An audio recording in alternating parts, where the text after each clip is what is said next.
Cindy here, and today we'll be making a rainbow vanilla cake completely from scratch.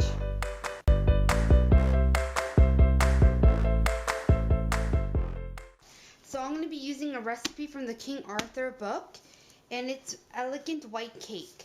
Because you want to have a white cake recipe as your base, because when you're mixing the colors, you want it to be a very vibrant color.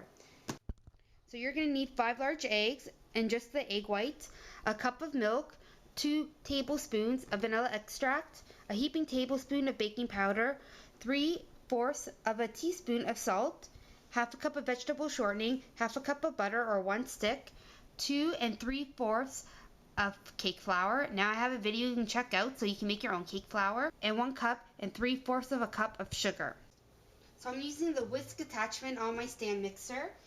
I'm going to put the sugar, vegetable shortening, and the butter. Now I put it in the microwave just to soften it up a bit more, but I left it too long so it turned liquidy, but I'm sure that's alright. And mix it until it's nice and fluffy. So as you can see, it's turning nice and fluffy. I'm going to add my heaping tablespoon of baking powder. Better put this on low. My salt. And 2 tablespoons of vanilla. Let it mix well and scrape the sides of the bowl every so often. I'm going to add my egg whites a tablespoon at a time, and in between every tablespoon you have to make sure it gets mixed really well. This helps keep the cake extremely fluffy.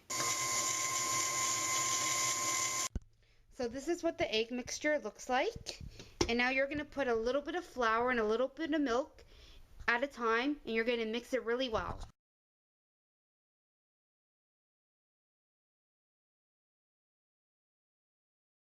Now I'm going to evenly divide the batter into 6 different bowls, because each bowl I'm going to mix in its own color.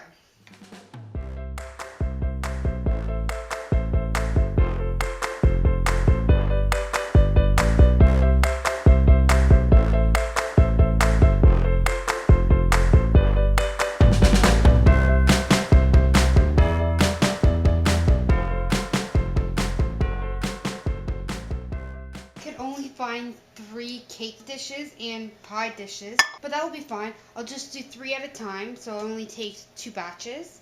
And I buttered it, and I'm going to put a little bit of flour on each of them. Spread it out evenly. Just going to shake it, and there we go. I'm going to bake the cakes at 350 degrees for about 10 minutes, or until when you poke a toothpick inside it comes out clean. So these 2 are done. So what you're going to do is scrape the sides gently, ever so carefully, flip it over the cake to the drying rack without breaking it. There we go, that's all you have to do. Let's get started to layering up this cake, one of the fun parts. So you're going to start with the darkest color and end up with the lightest color on top. And I have my homemade butter ice.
And that's how you make a vanilla rainbow cake completely